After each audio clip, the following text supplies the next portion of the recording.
Come closer to the fire. The desert is a slow teacher, and some lessons only arrive after midnight. Out along Route 66, there's a service station that never learned how to close. The books are empty, the sign still burns, and the night keeps a ledger the day won't acknowledge.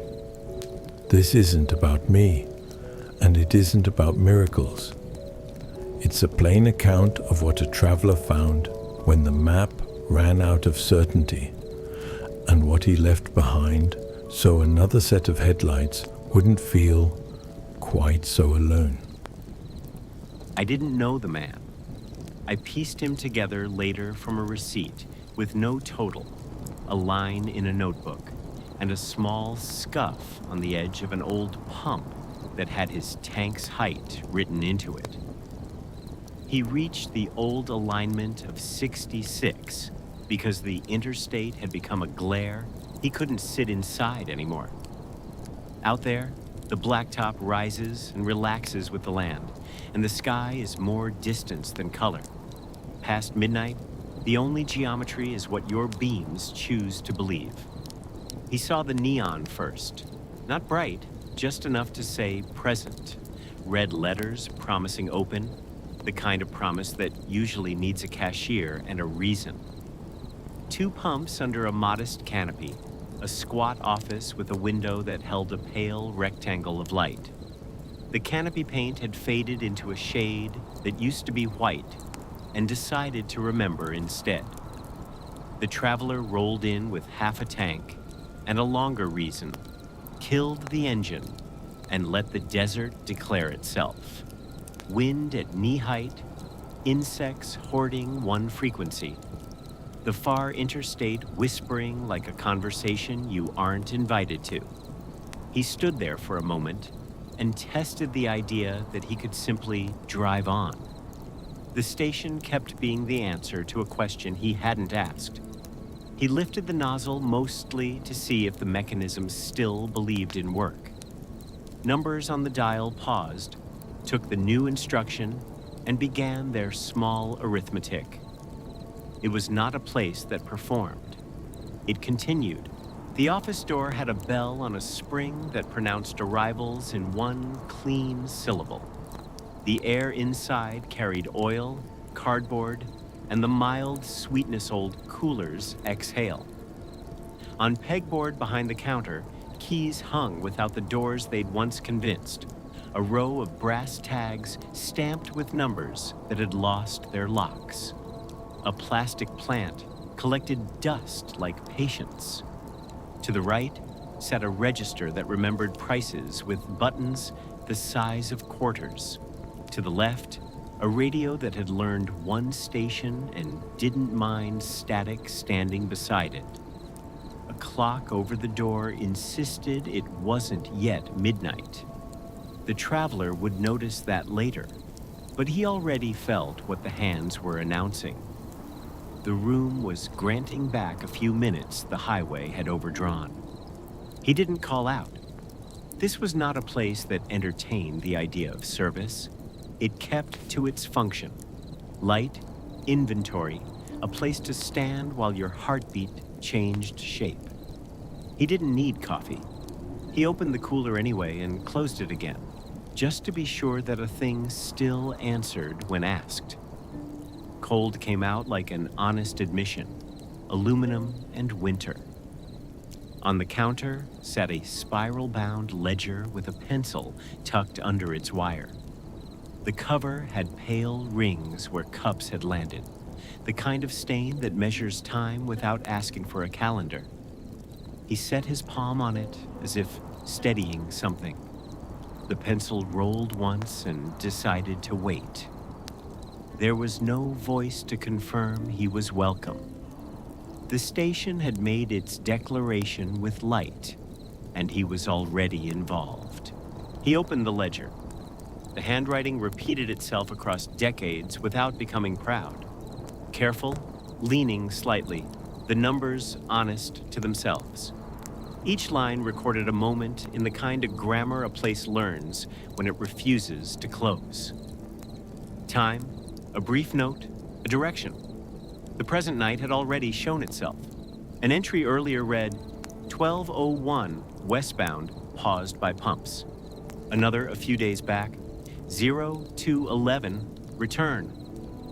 No purchase marked, just the acknowledgement that coming back is its own transaction. He ran a finger down a page from a year with no reason to be remembered. The ink told a story in short measures. Dust storms that made drivers sit with wipers beating air. A monsoon season when the canopy roof worked harder than the pumps. A winter week, the radio sang to nobody and didn't mind. Some nights listed nothing and still weren't empty, because emptiness takes attendance whether or not you sign. He could have inscribed a name. He chose a simpler truth. He wrote a time. He wrote the word passing. The pencil made a small sound on the paper, like a bug tracing its way across a window. He closed the book and felt the weight of it recalibrate. A ledger expects to be filled and also expects to be wrong, because roads confound accounting. He didn't look for a cashier. He stood and let the neon breathe into the office through the glass and understood the economy on offer. A little light, a few minutes forgiven. A record that said somebody was here and didn't need more than that. Outside again, the desert had changed from large to near. That is what night does when you stand still long enough. The canopy hummed itself steady. The pump face wore a small square sticker partially hidden by dust. See attendant for time. And below it, the ghost of an older brand's logo, a wing that no longer sold speed. The traveler had already fueled, though he hadn't yet decided why. He lifted the nozzle a second time and let it settle back, earning the gentle reprimand of a relay doing its job. He watched the moths practice persistence against a letter that occasionally dimmed and then returned, a lesson without a moral. A dog far off reconsidered a bark and chose silence instead. The vapor recovery hose sighed. The air smelled faintly of creosote and warmed rubber, a combination that makes memory feel near the surface. On the concrete island, shoe prints and tire arcs told a more legitimate history than any brochure. A darker coin of oil marked where somebody had turned a wrench last season and declared a leak solved. The traveler traced that circle with his eyes and stood with the feeling that places keep track even when nobody asks them to. He looked back through the window at the clock that still held the hands back from where they should have been. A generous lie can be service. Here, it was policy. He wasn't owed anything. He was being lent it anyway. In the office, the radio offered itself without being invited. Not a song at first, a tone that had learned patience, then a wash of static arranged around it. After a while, something with a guitar at its center rose up through the noise. It was not a station he could have found at noon or at 6. Some signals used darkness like a road of their own. The sound didn't ask for nostalgia. It played as if it had been paid already by the fact you were awake. The traveler stood and let the music create walls where the office did not. Between bars, a voice came through, not a personality, just the duty of telling the weather would remain clear. That visibility was good enough if you didn't insist on seeing everything. The radio faded without finishing its thought. The station did not seem offended. He found a map rack near the door. Arizona depicted itself with familiar confidence, but the fold that held Seligman and the old alignments wore an oily thumbprint that had set years ago. Someone had prodded that exact spot until the paper learned it. He moved his own thumb toward it and stopped short, the way you respect a relic by letting it be used only by its past. He wasn't chasing ghosts. He was testing the equipment of being out late with a reason that didn't need speech.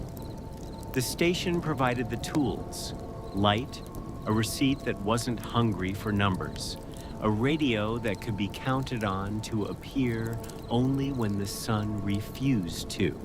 He found the stack of blank receipts near the register. No logo, no slogan promising service since a year that had grown expensive. A thin red line across the top allowed for a date. The space remained empty. The traveler pulled one free and made a crease with his thumbnail, not to keep, just to prove the paper would obey. He laid it down and waited to feel foolish. He did not. He had paid in the currency on offer, which was attention, a few careful minutes, the courtesy of writing himself into the ledger in a way that could be read by a stranger later. He set the receipt on the counter where the next set of hands might find it, and consider whether proof is always a number or sometimes a record of standing still. He fixed the pencil's point toward the ledger again, a small alignment that says someone will come after and deserve coherence. The office clock continued its mild disobedience, a face that understood the dignity of being late on purpose. On the door jamb, shallow hatch marks measured heights that no longer belonged to the bodies that had stood beneath them. Some lines had dates without years. Some had initials that were more shape than identity. He touched none of them, but he stood long enough that his own shoulder knew where it would have reached. Outside the glass, the open sign breathed evenly. The canopy paint held the dark back with a modest confidence. The station felt prepared to keep going no matter the count. He stepped out, and the bell declared departure with the same syllable it used for arrivals. The air outside had cooled in a way that made metal smell like a decision. He sat in the driver's seat and did not turn the key. He watched the office through the glass and took inventory of what the place had asked of him, which was nothing that cost tomorrow. He adjusted the mirror and caught the sign's reflection at the angle where neon looks like handwriting. A line laid down to say here, in case someone doubted it. He backed out slow. The road took him with no argument because roads have learned how to agree. In the mirror, the station shrank to a dot that held steady longer than physics would insist. That is not a trick. That is what a promise looks like from a mile away. He stayed on the old alignment a few minutes past where convenience would have turned him back to the interstate. The desert approved without saying so. The receipt rode on the passenger seat and drifted once with a small movement of air, the kind produced when a driver breathes and remembers he is still here. He placed 2 fingers on it at the next bend and let them rest there a while. When he finally merged with the newer road, the station was gone from the mirror, which is not the same as gone. He arrived where he was going later than the dashboard would claim, because those minutes had been lent and already spent where such things are honored. I learned about him weeks later when I found a copy of that receipt taped to the ledger's inside cover and read a note in the same practical hand that kept the books.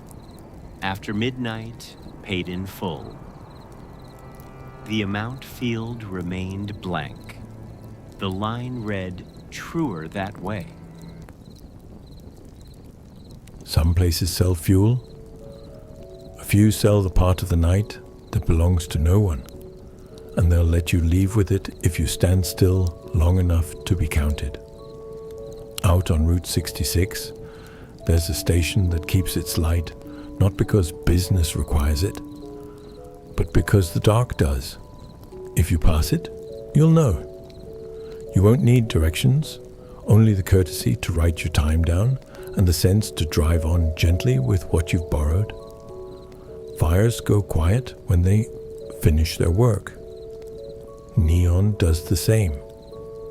What remains is the road, the ledger, and the steady fact that someone will arrive after you and be less alone, because you did.